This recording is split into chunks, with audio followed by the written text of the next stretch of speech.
Hello, I'm Jan Ravinsky and you're watching Break the Fake. They make them, we break them, and tell you everything you need to know.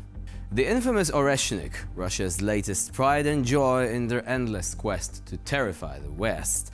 According to Putin, this shiny new weapon is so revolutionary, so game-changing, but it practically makes nuclear weapons redundant. Yes, because nothing screams global superpower like naming your super weapon after a nutcracker. Truly intimidating stuff. In classic Kremlin fashion, Putin reassured the world that they are not escalating their nuclear doctrine, merely perfecting it. Translated? They have run out of fresh ideas, so now they are recycling Cold War rhetoric and slapping a dramatic new name on it. And what better way to distract a restless domestic audience from skyrocketing inflation and the crumbling ruble than with tales of mythical weapons that could supposedly topple empires? Вот вы говорили об ужесточении ядерной доктрины. Мы не ужесточаем ядерную доктрину, мы ее совершенствуем. А так, по большому счету, нам теперь нужно не ядерную доктрину совершенствовать, а орешник. Потому что, так-то, если разобраться, достаточное количество этих современных систем оружия ставят просто на грань практически отсутствия необходимости применения ядерного оружия. In the meantime, the propaganda machine has gone into overdrive, hailing Oreshnik as the savior of Russian dignity. State TV pundits gush over its unprecedented capabilities, claiming it's the ultimate equalizer against the big bad West. But let's be honest, if this thing was as incredible as they say, would they really need to spend weeks shouting about it? Real power doesn't need a PR campaign. And the Russian people, they have swallowed the story whole, nodding along as if they truly believe Oreshnik will single-handedly restore the glory days of the Soviet Union.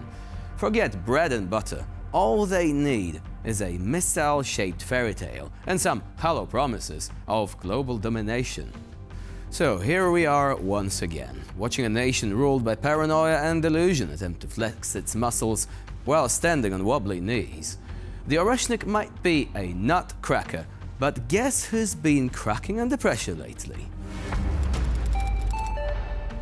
So, Oreshnik, the Russian export of fear and destruction, its very name destined to haunt the nightmares of the West. Following in the footsteps of Lenin, this particular nutcracker of chaos is apparently ready to crack not only nuts, but entire nations.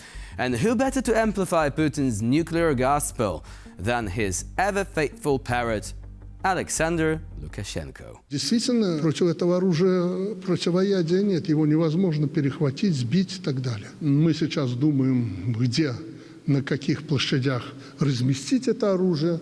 У нас от размещения стратегических ядерных ракет площадки я сохранил.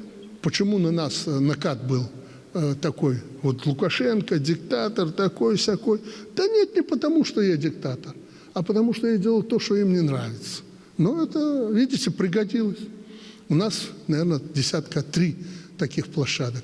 Вот мы выберем, потому что там минимальное расстояние до объектов поражения должно быть, разместим и нацелим их. Let's be honest, Lukashenko's declarations are less about strategic brilliance and more about trying to stay relevant. He parrots Putin's lines with the enthusiasm of a child repeating their parents' threats, hoping someone, anyone, takes him seriously. The man is practically auditioning for a role as Russia's Minister of Echo Chambers. Meanwhile, the rest of the world watches this comedy with a mix of exasperation and amusement. The unstoppable Oreshnik may be their pride, but the only thing it's truly cracking is the already fragile credibility of these regimes. As for Lukashenko, he is the equivalent of the sort of local cover band. You can't invite, say, the real Iron Maiden to your town or the real Linkin Park. So you have a cover band, and they try to play just like the original, except they might not be quite as good, the musicianship is rather bad, and everything just falls apart in the middle. But hey, Lukashenko standing there on stage must feel like he's at the top of the world. The fall of the Bashar al-Assad regime has sent shockwaves through the Kremlin's echo chamber, leaving Putin and his propaganda puppets in a state of existential crisis. For weeks, the mighty Oreshnik missile has been heralded as Russia's coup de grace, a weapon so terrifying that it would supposedly bring the West to its knees. But alas, not even a nutcracker of Putin's imagination could intimidate the Syrian rebels, who have now turned Assad's eternal rule into little more than a punchline. With Assad now a mere resident of Moscow, perhaps shopping for a dacha next to other fallen despots, the axis of resistance, Russia, Iran, North Korea, and formerly Syria, is crumbling faster than the ruble does. Assad's exit is a bitter pill for Putin, who must now reconcile his dreams of a Middle Eastern stronghold with the reality of hosting yet another defeated tyrant. Maybe the Kremlin can rename one of its metro stops after Assad as, a consolation prize.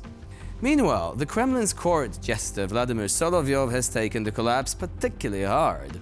His theatrical rants on state television now have an extra tinge of desperation, as though his entire worldview is crumbling faster than a poorly built Soviet apartment block. What is an imperial propagandist to do when even the supposed invincibility of Oreshnik, yeah, we're talking about this missile a lot, I promise you that's the last mention of it, even when that missile fails to frighten rebels armed with little more than courage and determination? Для нас Сирия вопрос очень болезненный. Во-первых, там наши ребята в земле, за эту землю кровь проливали и на этой земле погибали. И сейчас там находится несколько тысяч наших военнослужащих, немного, но находятся. Надо отметить, что пока им никто не угрожает, наоборот, пытаются проявлять даже, насколько это возможно, обходить стороной места расположения, хотя в первые дни были столкновения у наших специалистов в районе Алеппо. Что мы видим, что там произошло? Но на наших глазах та Сирия, которую мы знали, перестала существовать, это уже очевидно. Какие выводы надо делать нам? Во-первых, если народ не хочет воевать за свою страну, то никакие внешние силы не помогут, сколько бы их ни было. Если народ хочет свободы, если народ хочет за себя воевать, то его можно поддерживать. Но брать ответственность за жизнь народа, который не хочет эту ответственность на себя брать, это в высшей степени странно. Ситуация сейчас находится в Сирии в стадии, когда понятно, что власть семейства Асадов ушла. И я знал лично Башара Асада, я с ним, так получилось, несколько раз брал интервью, не претендую на глубокое знание, но мне человек очень симпатичен. Но было совершенно очевидно, что не диктаторскими методами пытаться соединить все вместе невозможно. The Oreshnik, all right? Putin's wonder weapon that was supposed to terrify the world. You see, it didn't really work, did it? While it might still give NATO generals a chuckle, it hasn't stopped Syrian rebels from rewriting the rules of resistance. This whole game changer has become a running joke, a symbol not of power but of hubris, more likely to inspire memes than surrender. As Russia's axis of allies becomes a lonely one-way street, with Iran struggling under its own internal unrest and North Korea offering little more than comic relief, Putin's grand vision of dominance is becoming increasingly farcical. Perhaps that's what the Kremlin should do. They should shift its focus to a new export, tragic comedies. They've already got the script, the cast, and the world's attention. And with this, we conclude this episode of Break the Fake. Please stay with us here on TVP World for more latest news and updates.